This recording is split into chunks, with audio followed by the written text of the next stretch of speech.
اب وہ دوبارہ بادشاہ کے دربار میں جانے لگا۔ بادشاہ نے جب دیکھا کہ اس کا خاص جانشین دوبارہ دیکھنے لگا ہے تو اس سے پوچھا کہ تمہاری بینائی کون واپس لایا؟ وہ کہنے لگا میرے رب نے مجھے دوبارہ بینائی عطا کی ہے۔ بادشاہ جو خود کو ہی رب سمجھتا اور کہلواتا تھا کہنے لگا میں نے کب تمہاری بینائی درست کی؟ اس نے جواب دیا بادشاہ سلامت، آپ نے نہیں بلکہ میری نظر اس رب نے درست کی ہے جو میرا بھی اور آپ کا بھی رب ہے۔ بادشاہ کو شدید غصہ آیا کہ میرے علاوہ اور کون رب ہو سکتا ہے۔ اس نے اپنے اس درباری کی اس گستاخی پر اسے سخت سزا دی اور اس پر تشدد شروع کر دیا کہ وہ توحید سے انکار کر دے، مگر اس نے استقامت اختیار کی اور اس درباری کو سزائیں ملتی رہیں۔ آخر کار اس نے اس لڑکے کے بارے میں بادشاہ کو بتا دیا۔ بادشاہ نے اس لڑکے کو اپنے دربار میں بلایا۔ لڑکا بادشاہ کے دربار میں کھڑا تھا۔ بادشاہ اپنے جاہو جلال اور تکبر کے ساتھ لڑکے سے مخاطب ہوا، ہاں تو اب تمہارا جادو اس حد تک پہنچ گیا ہے کہ تم نے اندھے سمیت جان لیوا بیماریوں میں مبتلا مریضوں کا بھی علاج شروع کر دیا ہے۔ لڑکے نے بادشاہ کو جواب دیا کہ میں کسی کو شفا نہیں دیتا، شفا دینا صرف اللہ کا کام ہے۔ بادشاہ نے کہا تو کیا میرے علاوہ بھی کوئی تیرا رب ہے؟ لڑکے نے جواب دیا ہاں، میرا اور تیرا رب اللہ ہے۔ بادشاہ نے لڑکے کو اندھیری کوٹری میں ڈلوا دیا اور اسے تحقیق کی کہ اسے توحید کا درس کس نے سکھایا۔ لڑکے نے مجبوراً راہب کے بارے میں بتا دیا۔ کچھ دیر میں بادشاہ کے کارندے راہب کو دربار میں پکڑ کر لا چکے تھے۔ بادشاہ نے اس کو توحید کے انکار کا حکم دیا۔ راہب نے بادشاہ کو صاف جواب دے دیا کہ وہ توحید سے کسی بھی صورت ہٹنے کے لیے تیار نہیں، وہ صرف تنہا اور یکتا اللہ کی ہی عبادت کرتا ہے۔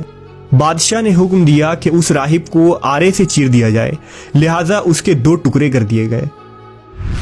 اب بادشاہ نے لڑکے کو دین سے پھرنے کا حکم دیا۔ لڑکے نے صاف انکار کر دیا۔ بادشاہ کو سخت طیش آیا۔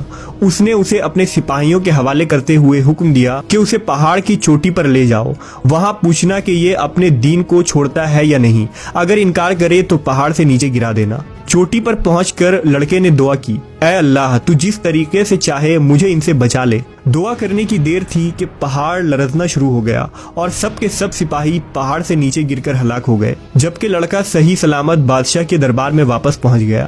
بادشاہ نے حیران ہو کر پوچھا تو کیسے بچ گیا، اور جنہیں میں نے تجھے پہاڑی سے گرانے کے لیے بھیجا تھا کیا انہوں نے تجھے گرایا نہیں؟ لڑکے نے جواب دیا ان کے مقابلے میں اللہ میرے لیے کافی ہو گیا۔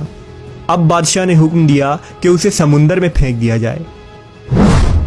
لڑکا جب سمندر پر پہنچا تو پھر وہی دعا کی، اے اللہ تو جس طریقے سے بھی چاہے مجھے ان سے بچا لے، لہذا وہ سارے سپاہی اس سمندر میں غرق ہو گئے۔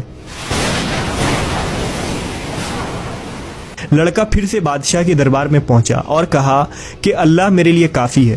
لڑکے نے بادشاہ سے کہا کہ تو مجھے اس وقت تک قتل نہیں کر سکتا جب تک وہ کام نہ کر لے جس کا میں تجھے حکم دوں، اگر تو نے وہ کام کر لیا تو مجھے قتل کر سکتا ہے۔ بادشاہ نے پوچھا وہ کیا کام ہے؟ لڑکے نے کہا سب لوگوں کو ایک کھلے میدان میں جمع کر، پھر مجھے ایک درخت کے تنے کے ساتھ لٹکا اور میرے ہی ترکس سے ایک تیر نکال اور پھر یہ پڑھ، لڑکے کے رب اللہ کے نام سے۔ بادشاہ نے بسم اللہ رب الغلام پڑھتے ہوئے تیر کمان کے درمیان رکھا، پھر لڑکے کی طرف پھینکا۔ تیر لڑکے کی گردن پر لگا۔ لڑکے نے اپنا ہاتھ اس جگہ رکھا جہاں تیر لگا تھا اور پھر اس کی روح پرواز کر گئی۔ لوگوں نے یہ منظر دیکھا تو بے ساختہ کہہ اٹھے ہم اس لڑکے کے رب پر ایمان لے آئے۔ بادشاہ نے اس کے حواریوں سے کہا کہ دیکھ لو جس کا ڈر تھا وہی ہوا، اب تو سب لوگ اللہ پر ایمان لے آئے ہیں۔ بادشاہ نے حکم دیا کہ تمام گلیوں کے دہانوں پر خندقیں کھدوا دی جائیں، ان میں آگ جلا دی جائے۔ بادشاہ نے کہا کہ جو اپنے نئے دین سے باز آ جائے تو اسے چھوڑ دو، ورنہ اسے اس آگ میں پھینک دو۔ لوگوں نے دوڑتے ہوئے ایک دوسرے سے آگے بڑھ کر ان خندقوں میں چھلانگیں لگانا شروع کر دیں۔